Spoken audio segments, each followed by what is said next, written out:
pouvoir être intègre dans le produit. Tu dois pouvoir être intègre dans comment est-ce que tu gères les êtres humains.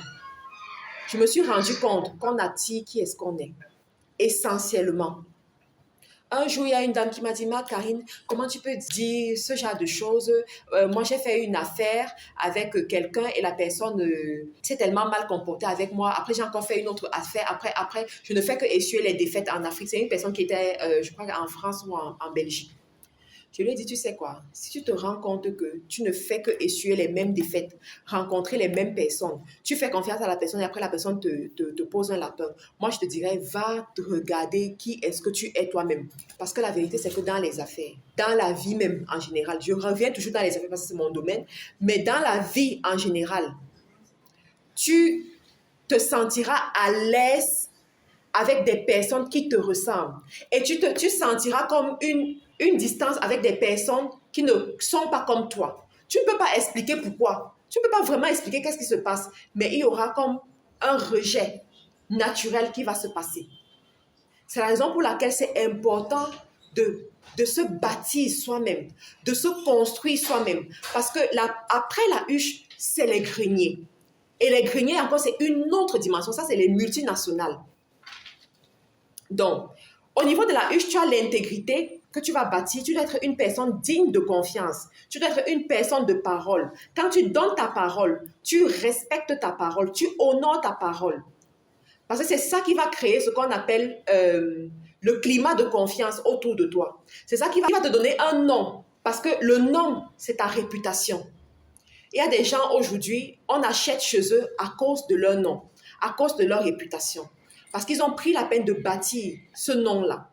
Et c'est ce à quoi les enfants de Dieu sont appelés. Quand vous décidez d'aller à cette dimension de huche, faites attention à votre nom. Ne sacrifiez jamais le poids de votre nom pour quoi que ce soit. Vaut mieux perdre dans une affaire que de perdre le poids de votre nom. Vaut mieux perdre et que les autres pensent que vous avez échoué, mais préservez votre nom. Parce que le nom avec Dieu, c'est une marque. Le nom avec Dieu, c'est une marque. Cette petite activité que tu commences de rien du tout, que tu te dis personne ne voit, non, il y a des gens qui sont en train de voir. Il y a des gens que toi-même tu ne peux pas encore voir, mais qui sont en train de voir. Qui sont en train de voir comment tu évolues. Qui sont en train de voir comment tu te comportes. Qui sont en train de voir ce qui se passe. Et à la base de ce que tu auras fait pendant ta huche, ça va déterminer jusqu'où tu peux aller au niveau de tes greniers. Faites attention à votre réputation. Ensuite, dans la huche, tu vas mettre sur pied ce qu'on appelle les systèmes. Alors, c'est quoi un système? C'est tout simplement ce qu'on appelle l'automatisation. Un système est performant lorsqu'il peut se répliquer sans que tu ne sois là. Lorsqu'il peut se répliquer sans que tu ne sois là. Donc, si tu es ici et que tu as la dimension de la huche, pose-toi la question de savoir, est-ce que ce système peut se répliquer sans ma présence? Est-ce que si je ne suis pas là aujourd'hui, l'argent va continuer à rentrer? Et c'est là où Dieu nous appelle cette année. Parce que quand on te parle de la tour, elle est grande, tout le monde la voit. Mais toi seul, tu ne peux pas bâtir une tour. Toi seul, tu ne peux pas élever cet édifice-là jusqu'à ce que ça devienne flagrant. Tu as besoin d'un système qui sera mis sur pied. Comment tu vas mettre sur pied ce système? Tu vas observer ceux qui sont autour de toi. Qu'est-ce qu'ils font? Tu vas t'inspirer de ces personnes. On ne refabrique pas la roue. Tu vas t'inspirer des personnes qui sont autour de toi. Tu vas demander conseil à tes dévanciers. C'est la raison pour laquelle je vous enseigne toujours d'honorer les dévanciers. Les dévanciers ont déjà essuyé les défaites que vous n'avez plus besoin d'essuyer. Allez leur poser des questions. Allez les questionner. Allez leur demander, tu fais comment? Et quand un dévancier te donne un mot, ne dis pas qu'il m'a seulement dit ça. Le un mot là, si tu décortiques, tu vas te rendre compte que c'est en train de te sauver de beaucoup d'années. Si tu prends ce un mot et tu commences à méditer dessus, tu vas te rendre compte que ça t'épargne beaucoup de choses. Lorsque je suis arrivée au Cameroun, je suis allée voir une dévancière. Je lui ai demandé, ma tata, quand c'est comme ça, là, on fait comment? Elle me dit, Ma Karine, tu es dans les tontines? Je dis non. Rentre d'abord dans une tontine. Je dis, ok. Je rentre dans la tontine, pourquoi? Moi, j'ai mon compte bancaire. Je mets l'argent dans mon compte bancaire. Et puis, bon, voilà, j'évolue avec mon compte bancaire tranquillement. Mais comme je comprends ce genre de choses, je suis restée tranquille, j'ai médité dessus, je me suis dit, bon, je vais appliquer, je vais voir, j'ai appliqué. Je vous assure qu'en un an, ce que j'ai réussi à accomplir, je vous ai dit que cette année, c'est mon année de résultats. Parce que je sais pourquoi je dis que c'est l'année de résultats. Parce que ce qui a d'abord été semé, c'est extrêmement grand. Ça, c'est le conseil d'un dévancier. Un dévancier. Quand j'étais arrivée en Angleterre, j'avais aussi vu un dévancier comme ça qui m'a dit « Interdiction formelle de rester dans les allocations. » Tout autour de toi, on va te dire « Les allocations sont bien. Fais tout pour avoir une maison que l'État t'a donnée et puis tu restes tranquille, tu manges l'argent, tu prends un peu, tu envoies en Afrique et puis et tout. Mais si tu as l'intention de prospérer en l'étranger, en Europe, c'est pareil pour l'Amérique du Nord. Interdiction formelle. » Je vous assure que c'était très dur. Je me demandais, mais comment est-ce que tu peux faire pour t'en sortir? Mais c'est là où la réflexion a commencé. C'est là où la réflexion a commencé et que j'ai réussi à mettre sur pied ce que je fais aujourd'hui. Si vous avez l'intention de bâtir un système, payez le prix. Qui connaît John Maxwell ici? Voilà, ceux qui connaissent John Maxwell. C'est un leader que j'écoute depuis 2018. Je bois toutes ses paroles. Un jour, John Maxwell dit, son père est toujours vivant, son grand-père, je crois que même est toujours vivant, et son père est pasteur. Et à un moment donné, il veut s'étendre, il veut aller à un autre niveau. Et il y a justement un autre leader auprès de lui qui est presque inaccessible. Et il décide de payer le prix, un prix fort, pour aller discuter avec ce leader. Lorsqu'il rencontre ce leader, le leader commence à lui poser des questions. Il dit que vraiment, leader, je ne suis pas venu pour parler. Ce n'est pas à moi de parler, c'est à toi de parler. Je suis venu pour t'écouter. Donc, tout ce que tu vas dire, s'il te plaît, je vais juste noter et je vais appliquer tout ce que tu auras à dire. Et il a pris cet exemple pour dire que très souvent, lorsque les gens se placent auprès de leur dévancier, ils prennent ce temps-là pour expliquer ce qu'ils sont en train de vivre. Ce que tu es en train de vivre, lui, il connaît déjà ça. Il est déjà passé par là. Mais c'est à toi d'écouter ce que lui, il a à te dire. Et ce qu'il a à te dire, ça représente tous les livres que tu peux lire. Ça dépasse tous les livres que tu peux lire parce que c'est du concret. Ce que quelqu'un a vécu. Tu veux arriver là où il est déjà, il te dit ce que tu dois faire pour arriver à ce niveau.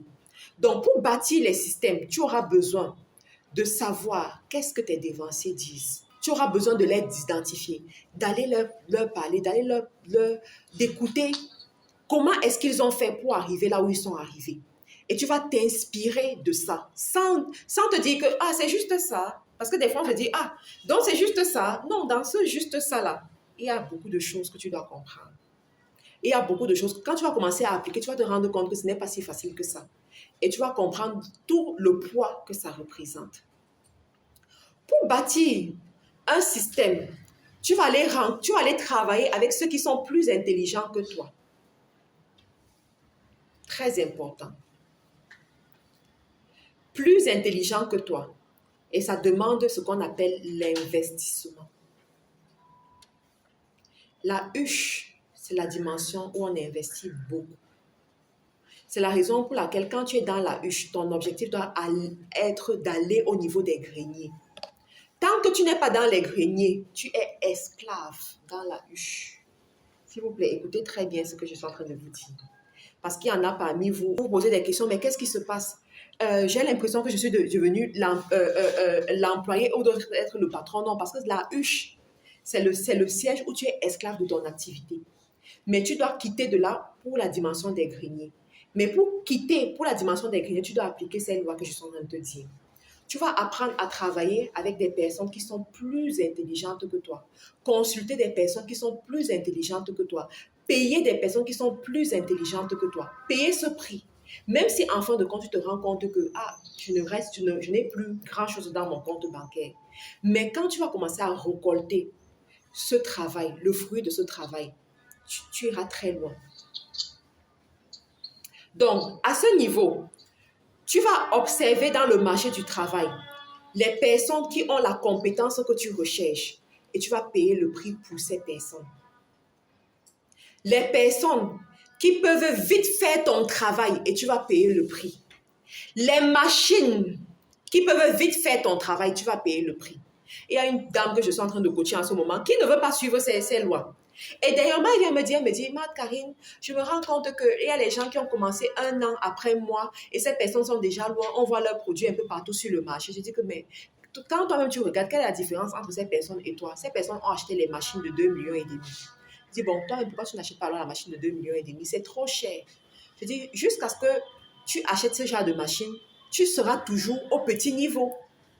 Tu ne pourras jamais t'étendre et espérer aller à une autre dimension. Tu es obligé de le faire. Il y a les investissements à faire. Tu vas le faire pour aller à un autre niveau, pour pouvoir prétendre la dimension des greniers un jour. Donc, quand tu es au niveau de la huche, bâtir le système passe par toutes ces choses. Des fois, c'est des sites web que tu vas mettre sur pied. Des fois, c'est des applications que tu vas mettre sur pied pour quitter la huche pour aller au grenier. Maintenant, les greniers, c'est le stade des grandes entreprises, des multinationales. Ne vous laissez pas distraire par le terme qu'on dit multinationale. La multinationale, c'est une entreprise qui a des représentations à plusieurs endroits, c'est tout. Et aujourd'hui, avec le digital, c'est possible. Ce qui vous limite, c'est la peur. Et je prie par la grâce de Dieu que cette peur-là soit brisée aujourd'hui. Donc, la dimension des greniers. Tu vois que si tu as bien travaillé au niveau de la huche, les greniers, ce sera facile pour toi. Parce que tu auras premièrement la ressource humaine qui va avec. Des personnes avec lesquelles tu as évolué, des personnes dignes de confiance, des personnes à qui tu peux confier des richesses. Parce que quand tu arrives au niveau des greniers, il faut savoir que pour parler de grenier, on parle d'un champ, quelque part. Pour parler des greniers, on parle d'une récolte, quelque part. Il n'y aura jamais de greniers qui seront pleins s'il n'y a pas de récolte, s'il n'y a pas de champ. Donc, dans ta corbeille, dans ta huche, tu bâtis ce genre de choses. Et dans les greniers, tu récoltes. C'est la raison pour laquelle je vous ai dit, au niveau de la huche, c'est le siège des investissements. C'est le siège où tu es esclave. C'est le siège où tu sèmes beaucoup. C'est le siège où tu travailles beaucoup. C'est le siège où tu mets sur pied un système pour récolter au niveau des greniers. Donc, tu as déjà ton champ. Tu dois te garantir d'une certaine production au niveau de ce champ afin de remplir tes greniers. Et quand on parle des greniers, il faut entretenir les greniers. Si tu prends un grenier et que tu le laisses à lui seul, les charançons viendront dilapider tout ce que tu as mis dans le grenier. Tu perdras ce que tu as mis dans le grenier parce qu'il n'y a pas de suivi. Il y a des récoltes qui peuvent résister 6 mois. D'autres qui vont résister 1 an. D'autres qui vont résister 2 ans. Mais il faut une organisation dans les greniers. C'est là où la dimension de multinationale arrive. Ce que tu maîtrises, cette compétence que tu as, est-ce que tu peux la répliquer un peu partout afin que tes greniers soient remplis? Parce que tu as ce qu'on appelle le blueprint. Qui connaît l'histoire de McDonald's ici? Les frères McDonald's eux-mêmes, ils savaient faire leur sandwich. Mais il y a une personne qui est venue, leur a dit, la compétence que vous avez là, au lieu d'attendre que les gens voyagent pour venir vous trouver ici, on peut répliquer ça pour se rapprocher du consommateur et se faire plus d'argent. On va juste s'assurer que ce qu'on fait dans ce local, que ce soit la même chose un peu partout. Et c'est comme ça qu'ils se sont agrandis et ils sont devenus ce qu'ils sont devenus aujourd'hui. À un point où McDonald's propose ce qu'on appelle le système de franchise. C'est là où Dieu attend ses enfants. C'est là où Dieu vous attend. Mais pour ça, vous devez évoluer comme ça se doit. Pour ça, vous devez mettre sur pied les choses comme ça se doit. Pour arriver à cette dimension, vous devez avoir une très bonne relation avec l'argent. Je veux parler de ça aussi. Qui a son compte d'épargne ici? Juste le compte d'épargne. Qui a une entreprise enregistrée? Ceux qui sont dans le Zoom, si vous avez une entreprise enregistrée, vous écrivez 2. Qui a une entreprise enregistrée? qui a un compte d'affaires de cette entreprise enregistrée? Tu as le compte d'affaires de l'entreprise enregistrée, tu écris 3. On va voir les vraies choses maintenant. Oui, parce que si on vous enseigne tout ça et qu'on ne parle pas des choses palpables comme ça, c'est juste... en fait, c'est juste des paroles, vous voyez. Pourtant, nous, on veut des résultats maintenant. On veut des résultats. Donc, voilà. Compte d'affaires dans l'entreprise enregistrée. Qui fait des transactions dans le compte d'affaires de l'entreprise enregistrée? Écrit 4 dans le Zoom. Élève la main ici. Qui fait des transactions? Voilà. Vous voyez que écrit 4. Si tu fais les transactions dans le compte d'affaires, le compte d'affaires, tu écris 4. Ok, très bien. Je vais vous expliquer quelque chose. Vous savez, des fois, on manque le but par manque de connaissances. C'est pour ça que la Bible dit « Mon peuple périt faute de connaissances ». Mais vraiment, cette année, c'est l'année où on doit bâtir des tours. Donc, on doit savoir qu'est-ce qu'il faut pour bâtir ces tours-là. Vous savez, vous ne pouvez jamais atteindre ce niveau des greniers si vous n'avez pas une bonne relation avec l'argent. Si vous ne savez pas gérer l'argent, si vous ne savez pas vous comporter avec l'argent, on ne devient pas riche par hasard. Le bête peut devenir riche s'il respecte les principes. Par rapport à toi qui as le doctorat, qui a fait de longues études. L'une des choses que j'ai appris quand j'ai décidé de devenir riche, parce que moi là, j'ai décidé que je vais devenir riche, que jusqu'à ma 1000e génération et au-delà même, ma génération mangera dans les plats en or. Ça, c'est ma décision. Je ne sais pas pour toi, mais j'espère que tu as décidé comme moi. Donc, quand j'ai pris cette décision, j'ai compris ce qu'on appelle l'importance d'un compte bancaire d'affaires. Je dis l'importance d'un compte bancaire d'affaires. Ça veut dire d'abord que tu as enregistré l'entreprise. Ça veut dire que vous autres que vous êtes là, vous faites les affaires par derrière. Vous ne voulez pas enregistrer les entreprises là. Vous n'allez jamais, on ne peut même pas parler de huche en ce qui vous concerne. Vous êtes dans la corbeille. Oui, c'est vrai. Vous ne saviez pas ça? On ne peut même pas parler de huche en ce qui vous concerne. Vous êtes encore dans la corbeille parce que l'État ne te connaît pas. Ce ne sont que les gens qui te connaissent là, qui te connaissent. Tu ne représentes pas une entité publique devant l'État. Et je vais aller plus loin. Il y a un style de bénédiction que Dieu même ne peut pas te donner. Tu comprends ça? Il y a un style de bénédiction que Dieu même ne peut pas te donner parce que tu n'as pas le réservoir pour recueillir cette bénédiction. Il faut savoir qu'avec Dieu, on se prépare avant de recevoir. On ne reçoit pas avant de se préparer.